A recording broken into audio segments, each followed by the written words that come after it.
special guest joining us here in the studio. David Helman covers the NFL for Fox, has a podcast as well, the NFL on Fox podcast.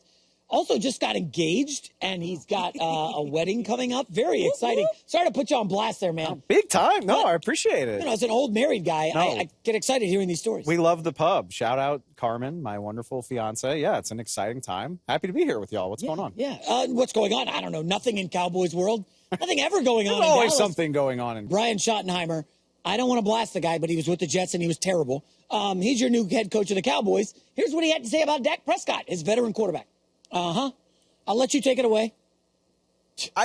Can I be honest? I don't see the story. Oh, I don't see the story here. This is very typical. It's late May and we've got a long way to go to training camp, and I think that's what's happening here, because the full context of that quote is that Brian Schottenheimer was asked about their new backup, Joe Milton, big cannon-armed guy. He was with the Patriots, beat the Bills at the end of last year.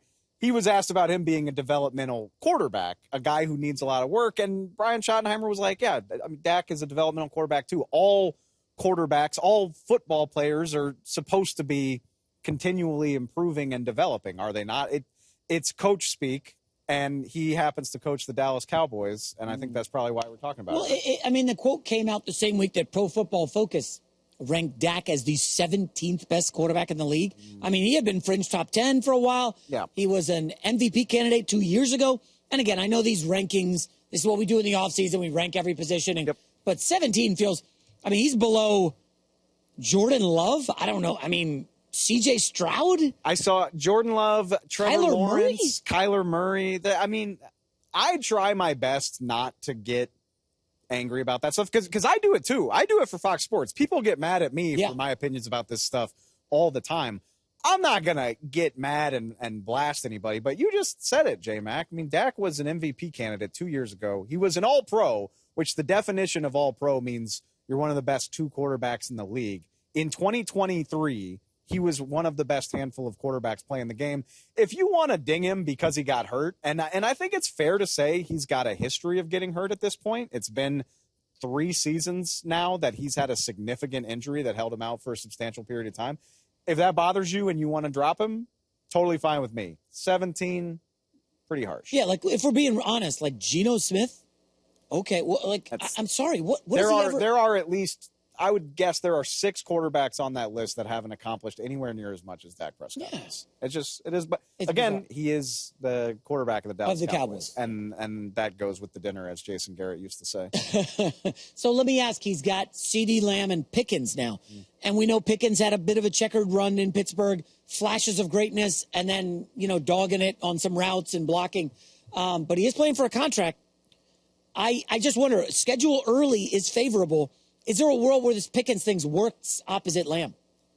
Oh, I would be shocked if it doesn't work. Oh. I would be shocked if it doesn't work, and I'm not saying that the Cowboys are Super Bowl contenders or that any of that crazy stuff is going to happen. That's not my point.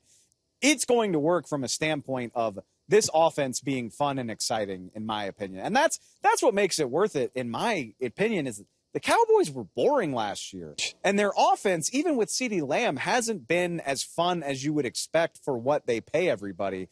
This has potential to work. George Pickens is a good player. He's had 1,000-yard seasons. He's had big moments without good quarterback play. Dak Prescott is easily, without even thinking about it, without hemming or hawing, he is the best quarterback George Pickens has ever played with. Dak Prescott has played beautiful football with CD. He's done it with Amari Cooper. He got Randall Cobb a crazy contract way back when. He got Randall Cobb a $20 million contract well into his career because he played so well with the Cowboys in 2019. Dak can get the ball to his receivers. Pickens complements CD really well as on top of that. He is an X receiver, an outside threat who can go down, get balls outside the numbers. That's not to say CeeDee Lamb can't do that, but that's not CeeDee's game. CeeDee is a slot aficionado. They pair really well. They have a great quarterback. The Cowboys' offensive line should be better this year. I don't know what the record is, but I think the Cowboys' offense is going to be fun because of this trade. So it could. Let me push back. So I think Dak's going to see a lot of too high safety because probably this running game, so they move off Pollard. I get that. Then they move off Dowdle. But this is their running back room. Javonte Williams, who I had in fantasy last year, he was a bust. I mean, that guy's and then Miles Sanders is the backup. Deuce Vaughn, Jaden Blue. Jaden Blue out of Texas. Is he the Texas kid? Pick? Yeah, he's a burner, but that's not going to scare anybody.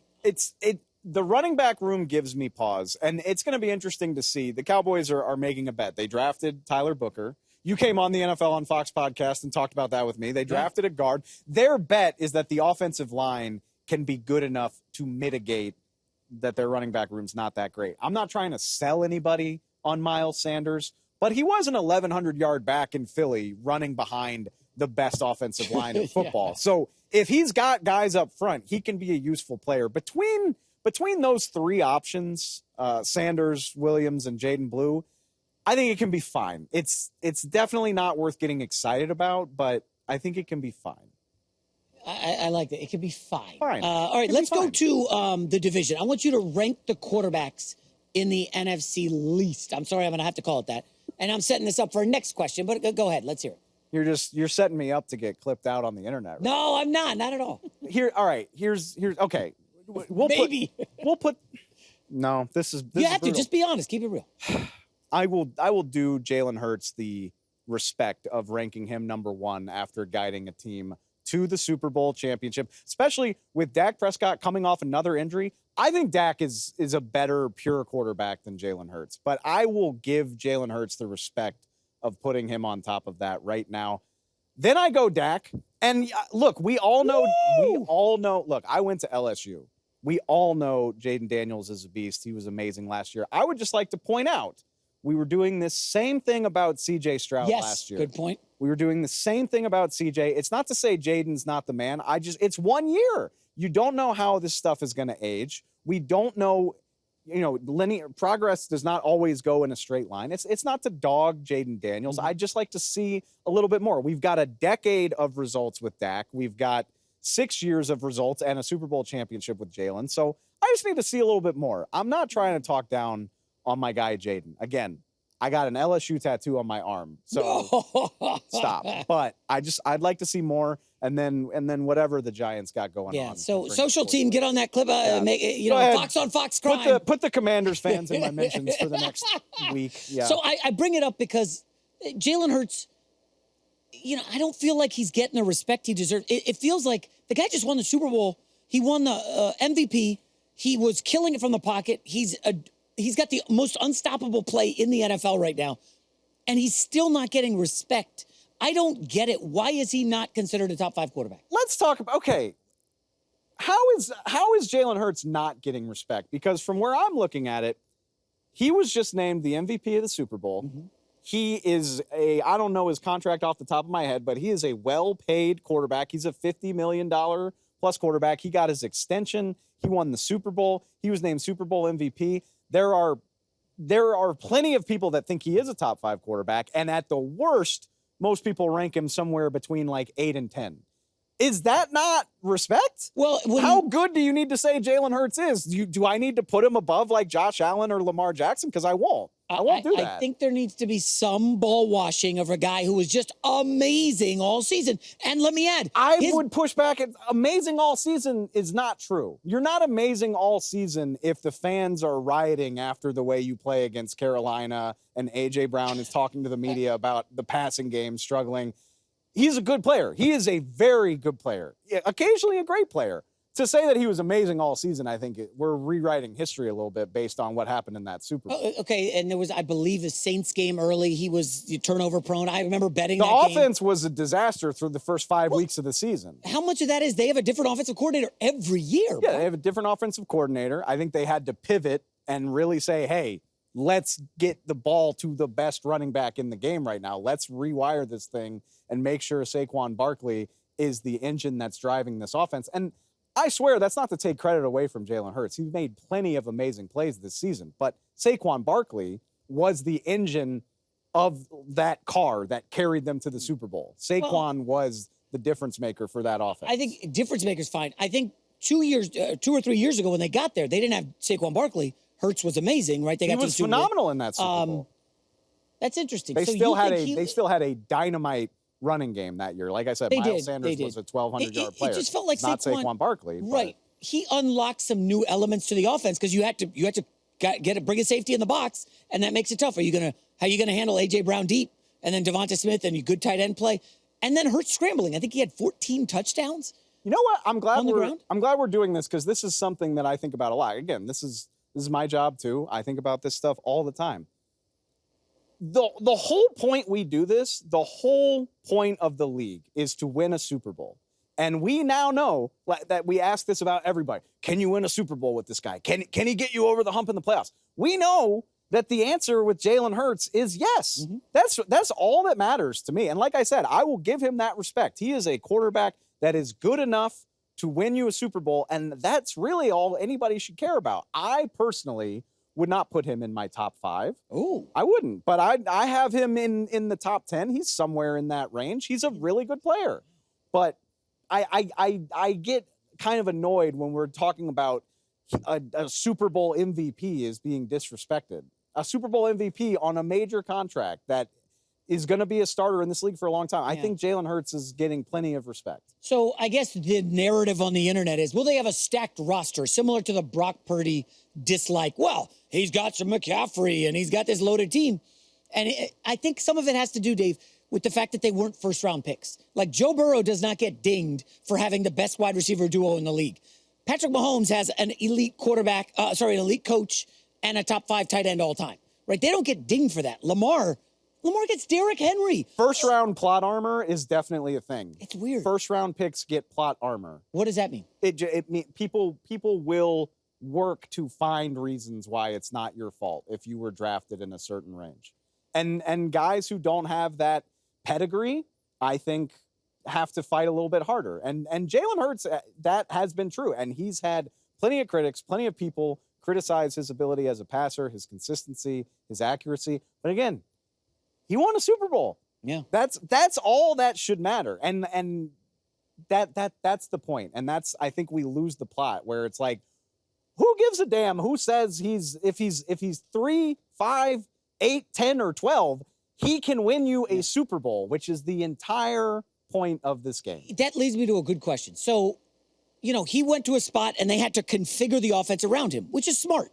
That's what they did with Lamar Jackson in Baltimore. The other thing is, all of these teams should be doing that. You should be trying to load your offense. You should be trying to make it easier on your quarterback. The point is not to hamstring your quarterback so he can be more impressive. That's not what we should be doing. But I wonder, and we'll never know the answer. It's all subjective.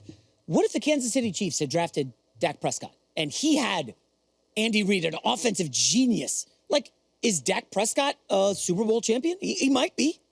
I think landing spot has that's everything. So much to do with it. And I mean, it's a fascinating conversation. It's more than you can do in one TV segment because how much credit do you give to the player? Would Mahomes be this guy if he had landed in Jacksonville, Cleveland, wherever you want to say? The results probably would have been really, really good, but would they be maybe already a Hall of Famer good? I don't know. And it's an interesting thing. I mean, we look at Trevor Lawrence. He came out. This guy was supposed to be the second Andrew Luck. And what does he have? One playoff victory and a lot of disappointment? I mentioned first-round pick plot armor.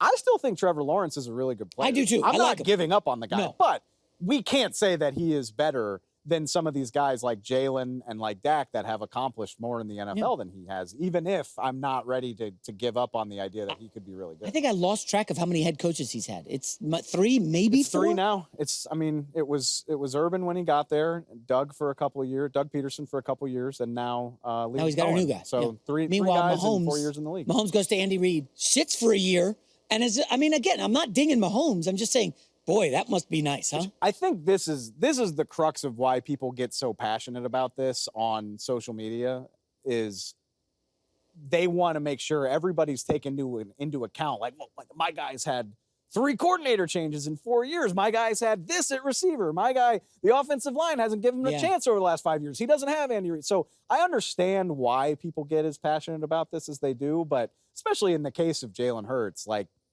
you have accomplished the ultimate goal, and you are in position to do it at least once, if not a few more times, while Jalen Hurts is still in his prime. If I was an Eagles fan, I wouldn't care what anybody thought about my quarterback. Yeah, that's a good point. Let me go to the Detroit Lions real quick, way off the board. Like, Jared Goff had a stacked deck in Detroit last year. I mean, number 1 seed, home field advantage, great offensive line. and they get just destroyed by Jaden Daniels. Goff, like 4 interceptions. Terrible game. How big of a step back do they take this year? Losing both coordinators, and now they're not chasing anybody. They're the targets. Schedule's not great.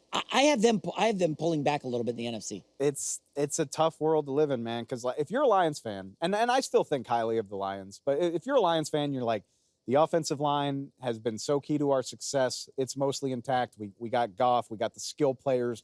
We're getting Aiden Hutchinson back. I saw that he was cleared for contact recently. Yeah. The reason the Lions fell apart the way they did is they had volunteers playing on defense by the end of the year. So if you're a Lions fan, you're sitting there saying, like, it's all there for us. Like, we can do this again. But we've seen what coordinator changes can do. I mean, Philly, the team that barely lost the Super Bowl, fell apart a year later after their offensive and defensive play callers left. Aaron Glenn is with your Jets now, and obviously Ben Johnson is down in Chicago. Doesn't mean the Lions can't still be successful, but don't try to tell me it doesn't matter either. Yeah. So how Dan Campbell navigates this is so interesting. I think I trust him. Like, I think I trust Dan Campbell to identify the right guys to do this and the right voices for the room. And he'll pivot if he needs to, because Ben Johnson didn't start out as his play caller. He promoted him into that job. So I trust Dan Campbell to have it figured out, but you can't just hand wave that stuff away like it doesn't matter. So when the Giants stink and Brian Daboll gets fired, where do you think he's coaching? Sorry, I had to set it up. No, you know what's funny? I'm a little. Let me finish before you laugh. Yeah, go for it. I'm a little bullish on the Giants. Like, I think their roster is better than I think people give it credit for, and I think Brian Daboll is a good coach. But then the schedule came out, and I looked at it and I was like, no, I think they're screwed. I want to believe in the Giants, but that schedule is so tough. I don't have it in front of me. I just know it's something nuts, like 6 games against playoff teams in the first 8 weeks. Yeah, they go. Oh, it's a grinder, man. So I think the Giants are not terrible. They'll be frisky. They could be frisky if they ever got a chance to play somebody who wasn't a Super Bowl contender. So I'm kind of with you. Like, I think the Giants are a pretty good team, but I'm not going to be surprised if Brian Daboll has a couple of months to think about where he wants to be in OC. Like, it's happened before. Like, that happened to Dan Quinn, where like you get fired in like October, or it happened to Robert Saleh last year. You just have 2 or 3 months to kind of think about what you want to do. I'm not going to be surprised if that's Brian Daboll. Yeah. Sorry, Giants fans. As a Jets guy, I had to end that way. I said I think I like the roster. I just really don't like the schedule. You're the one. Nobody else likes them. I think it's all right. Great stuff. David Helman, check out, obviously, the NFL on Fox podcast. Good stuff, man. Enjoy the weekend. Yeah.